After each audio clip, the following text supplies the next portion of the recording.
इससे पहले वाले वीडियो में हम टीचिंग के 3 व्यू पॉइंट कर चुके थे, जिसमें ऑटोटेरियन, डेमोक्रेटिक, लेजर फेयर हम एक्सप्लेन कर चुके हैं। ऑटोटेरियन में मेमोरी लेवल टीचिंग होता है, डेमोक्रेटिक में अंडरस्टैंडिंग लेवल टीचिंग होता है, और लेजर फेयर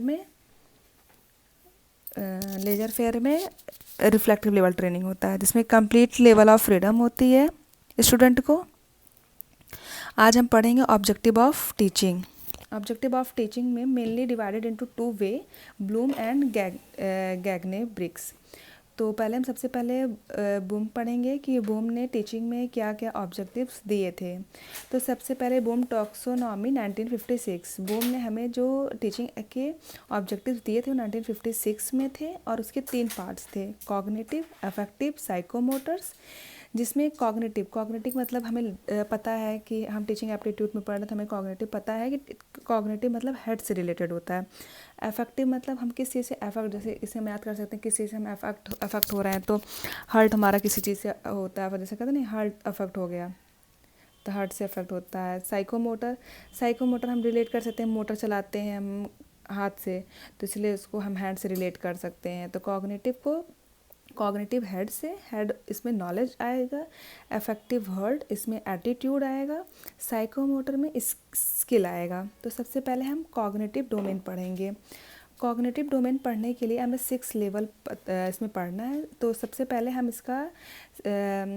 इसका हम शॉर्ट फॉर्म निकालेंगे, तो वो है KCA2SE, जिसमें K फॉर इसको हम सबसे बड़े से छोटे की तरफ जाएंगे, तो सबसे छोटे से बड़े की तरफ जाएंगे। तो सबसे छोटा इसमें नॉलेज है, तो हम KCA2SE इसे हम कैसे कहेंगे, इसे हम कहेंगे knowledge, comprehension, application, analysis, synthesis, evolution.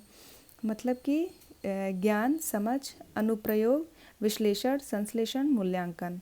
तो इसमें अगर क्वेश्चन ऐसे पूछ के आता है कि डोमेन, कॉग्निटिव डोमेन में सबसे छोटा कौन सा ऑब्जेक्टिव है, तो सबसे छोटा होगा नॉलेज, और सबसे बड़ा इवोल्यूशन। सबसे पहले हमें नॉलेज होगी, नॉलेज को हम कॉम्प्रिहेंसिव एनालाइज करेंगे, फिर उसका हम एप्लीकेशन करेंगे, फिर उसको एनालाइज करने की कोशिश करेंगे, उससे हम सिंथेसिस करेंगे, फिर उसके बाद उसका हम इवैल्यूएट कर लेंगे। तो नॉलेज से शुरू करके इवोल्यूशन पे जाके ख़त्म कर देते हैं। उसके बाद हम आते हैं, नेक्स्ट हमारा है अफेक्टिव डोमेन। अफेक्टिव डोमेन हम पढ़ें जो कि इमोशन, हार्ट से रिलेटेड है। ये आएगा R2VOC।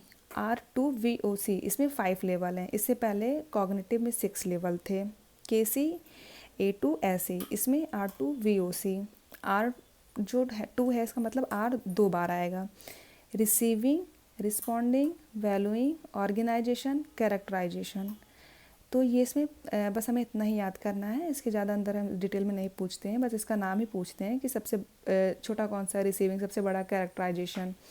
रिसीविंग मतलब देख कर सीखना, और रिस्पॉन्डिंग जब हम कोई चीज़ देख के सीखते हैं तो उस पर रिस्पॉन्ड करते हैं, फिर उसके लिए हमारी क्या वैल्यू है, उसका ऑर्गेनाइजेशन करना, कैरेक्टराइज हमारे कैरेक्टर से रिलेटेड करते हैं, उसको हम अफेक्ट करता है कि नहीं। फिर नेक्स्ट हम आते हैं साइकोमोटर डोमेन, जिसको हम एक्शन बेस्ड कहते हैं। साइकोमोटर मतलब हमारे हैंड से रिलेटेड, तो ये एक्शन पे जाएगा। इसमें 5 लेवल होते हैं। सबसे इसको हम याद करने का तरीका है इम्पैन।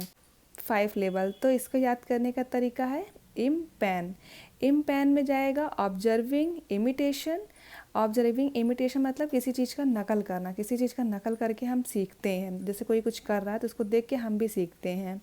मैनिपुलेशन करते हैं, फिर उस चीज़ का मैनिपुलेट मेमोरी में इसको रखते हैं, उसके बाद उसको हम प्रिसाइजिंग करते हैं। इंक्रीज विथ प्रैक्टिस, जब उसको हमारे मेमोरी में है, हम किसी चीज़ को देख के सीखे, हमारे मेमोरी में भी है, तो उसको हम करने की कोशिश करते हैं, प्रिसाइजन करते हैं। फिर उसके बाद आर्टिकुलेशन, फिर वो हमारे दिमाग में बैठ जाता है। फिर नेचुरलाइजेशन, फिर हम उसको एज अ टेक्निक यूज करने लग जाते हैं हमेशा के लिए। तो साइकोमोटर के जो एक्शन बेस्ड हैं वो इम्पैन के तरीके से आप 5 लेवल में याद कर सकते हैं। पहला इमिटेशंस, मैनिपुलेशन, प्रिसीजन्स, आर्टिकुलेशन, नेचुरलाइजेशन। अब हम नेक्स्ट टॉपिक पढ़ेंगे कैग्ने एंड ब्रिग्स। कैग्ने एंड ब्रिग्स जो है ये सेकंड ऑब्जेक्टिव ऑफ टीचिंग है। इसमें भी 5 क्लासिफिकेशन है। तो सबसे पहला एटीट्यूड है, मोटर है, वर्बल इंफॉर्मेशन है, कॉग्निटिव स्ट्रेटजी है, एंड देन इंटेलेक्चुअल स्किल है। तो इसका शॉर्ट फॉर्म होगा AMVCI। AMVCI इसका शॉर्ट फॉर्म होगा, यानी कि एटीट्यूड। सबसे पहले हम फर्स्ट अपने एटीट्यूड को देखेंगे, फिर मोटर, फिर verbal information, cognitive strategy and then intellectual skills. हमें इसमें इसकी बेस्ड क्वेश्चन ज़्यादा नहीं पूछते, बस ऐसे ही पूछते हैं कि पहला कौन सा है, तो पहला एटीट्यूडनल है, और सबसे आखिरी कौन सा है, इंटेलेक्चुअल स्किल्स है। इस तरीके से पूछते हैं। कितने में इसको क्लासीफाई किया गया है, तो सभी को 5 में क्लासीफाई किया गया, बस कॉग्निटिव डोमेन को 6 में क्लासीफाई किया गया है। अब आज हम ब्लूम और गैगने ब्रिक्स पढ़ चुके हैं, objective of teaching. Next video में हम प्रिंसिपल ऑफ टीचिंग पढ़ेंगे।